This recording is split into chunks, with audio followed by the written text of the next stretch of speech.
लाल किताब जो आईना है भविष्य का, उसे जानिए देश के प्रमुख अनुभवी और विशिष्ट लाल किताब ज्योतिष श्री रविंदर रावत जी के साथ। कंप्लीट लाल किताब कोर्स सीखिए ऑनलाइन अपनी सुविधा अनुसार अपनी पसंद के टाइम पर। स्पेशल डिस्काउंट के लिए या और जानकारी के लिए विजिट करें onlineastro.net।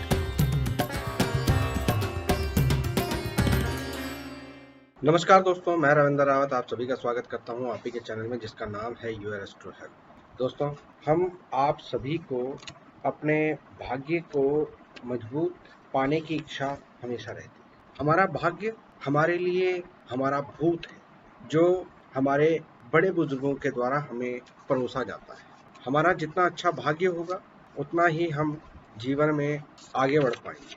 आगे इसलिए बढ़ पाएंगे कि बड़े बुजुर्गों ने जो प्लेटफॉर्म हमें तैयार करके दिया होगा, जितने कदम वो चल चुके होंगे, हमें उससे आगे चलना। तो यही भाग्य का मुख्य आधार है कि आपके बड़े बुजुर्गों के द्वारा आपके लिए क्या परोसा गया है।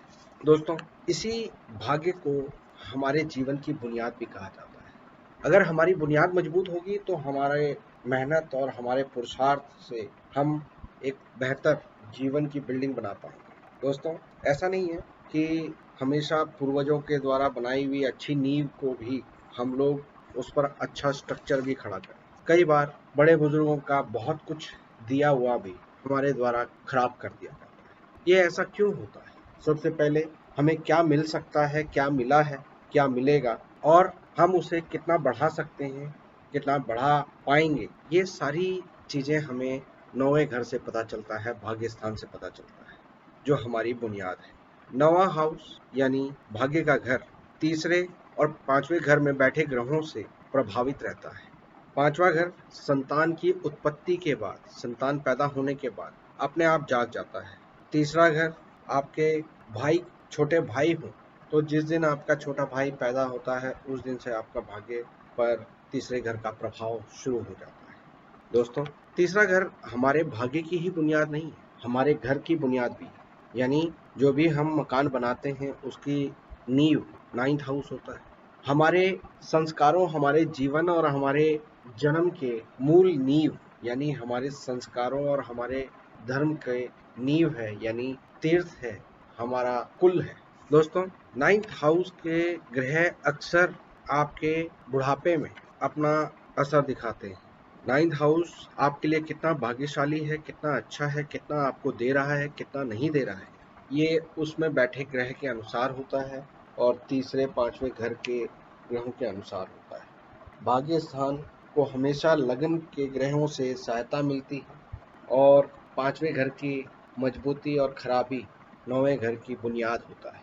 दोस्तों, अलग अलग ग्रह जब नाइन्थ हाउस में आते हैं तो उनका क्या आपके ऊपर प्रभाव पड़ता है और क्या बातें ध्यान रखकर आपको उन ग्रहों का शुभ फल मिल सकता है। नाइन्थ हाउस में जब भी सूर्य होते हैं तो ऐसा इंसान वाहन सवारी का सुख प्राप्त करता है, भाग्यशाली होता है।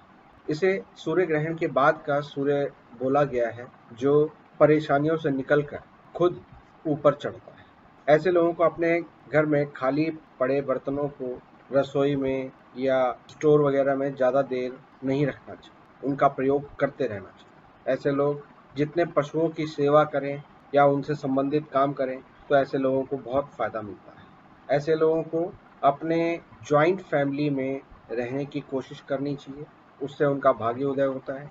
और जब भी गंगा स्नान, तीर्थ में घूमना या अपने कुल देवता के दर्शन करना ऐसा मौका मिलता है तो उसे हमेशा ये करते रहना चाहिए, इससे उसके सूर्य का पॉजिटिव फल मिलता है। दोस्तों, चंद्रमा की बात करूं तो चंद्रमा नौवें घर में मोतियों से भरा घड़ा कहा गया है, दुखियों का रक्षक कहा गया है। ऐसे लोगों के पास जमीन जायदाद अच्छी मिल जाती है, समाज में एक आदरणीय स्थान प्राप्त करते हैं ऐसे लोग। अगर तीसरा घर खाली हो तो ऐसे लोगों को पुखराज धारण कर लेना चाहिए, उससे नाइन्थ हाउस के चंद्रमा के बहुत शुभ फल प्राप्त होते हैं।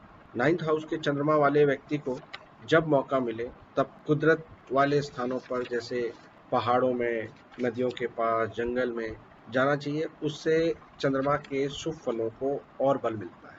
दोस्तों, नौवें घर में मंगल श्रेष्ठ माने गए हैं।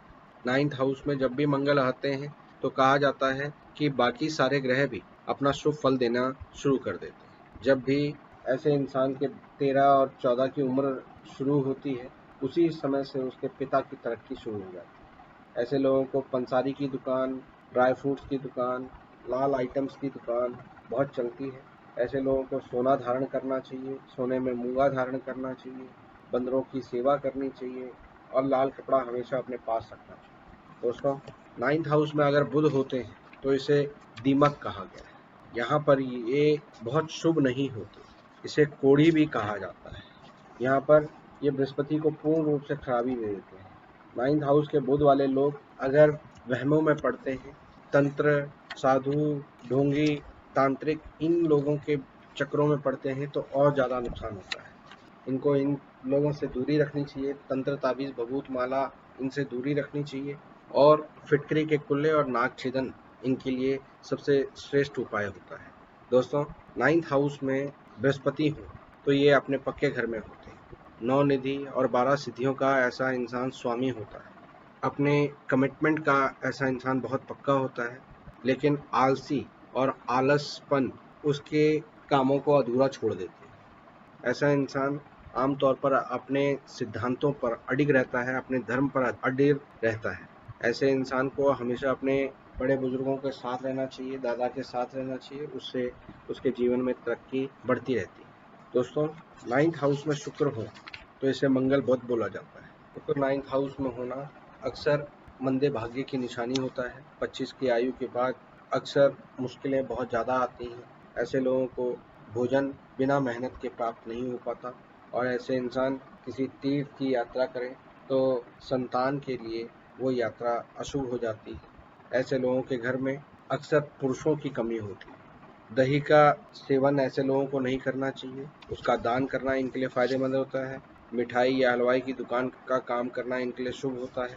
काली गाय की सेवा करें तो इनके लिए शुभ फल प्राप्त होता है। शनि 9th हाउस में हो तो यहाँ पर ज़्यादातर ये परोपकारी होता है, लेकिन अक्सर शनि 9th हाउस वाले लोगों के पैसे लोग मार कर बैठ जाते हैं। ऐसे लोग बड़े परिवार वाले होते हैं, लेकिन अपने घर की छत साफ ना रखें, लोहा कबाड़ इकट्ठा करके रखें तो इनके लिए अशुभ फल देता है। ऐसे लोग ठेकेदारी, मकान बनाने की ठेकेदारी, लोहा, फर्नीचर, इन चीज़ों का काम करते हैं तो विशेष रूप से लाभ मिलता है। बृहस्पति को मजबूत करने से 9th हाउस के शनि का शुभ फल मिलता है। दोस्तों, 9th हाउस में राहु होते हैं तो इसको पागलों का सरताज कहा गया है। यहाँ पर राहु अक्सर भाग्य को रोक देते हैं। ऐसा इंसान अपने बातों से, अपने ऑरा से ही दूसरों की नेगेटिविटी को ख़त्म करने की पावर रखता है, लेकिन खुद का हाल उसका ख़राब रहता है। सगे भाई बहनों के साथ बनाए रखना उसकी लाइफ में बरकत देता है। ऐसे लोगों को अपने मुख्य द्वार की दहलीज में चांदी का पतरा लगाना चाहिए। कुत्ते की सेवा करना हमेशा उनके लिए फ़ायदेमंद रहता है। सर पर चोटी रखना ऐसे लोगों के लिए लाभकारी होता है। दोस्तों, केतु 9th हाउस में होते हैं तो यहाँ पर ये श्रेष्ठ होते हैं। इंसान को ब्रांड बनाने की क्षमता इनमें होती है। ऐसे इंसान को पुत्र संतान का सुख मिलता है। ऐसा इंसान पिता का आज्ञाकारी पुत्र होता है और उसका पुत्र भी उसके लिए आज्ञाकारी बेटे के समान होता है। भाग्यशाली इंसान, सुख समृद्धि वाला इंसान, यात्राओं से लाभ प्राप्त करना, देश विदेश की यात्रा करना और अपने नाम का झंडा अपने समाज में स्थापित करना केतु यहाँ पर दे देता है। लेकिन ऐसे इंसान को अपनी नीयत हमेशा साफ रखनी चाहिए। चरित्र खराब करना केतु के नेगेटिव फलों की निशानी देता है। रीढ़ की हड्डी, जोड़ों के दर्द, ऐसी परेशानियां देता है। कानों में सोना पहनने से उसके सेहत के लिए काफ़ी अच्छा फल मिलता है। तो दोस्तों, उम्मीद करता हूं कि आज की इस वीडियो से आपको कुछ नई जानकारी हासिल हुई होगी। वीडियो पसंद आई हो तो लाइक और शेयर जरूर करें। फिलहाल के लिए मैं अपनी वाणी को विराम देता हूँ। ओम नमः शिवाय।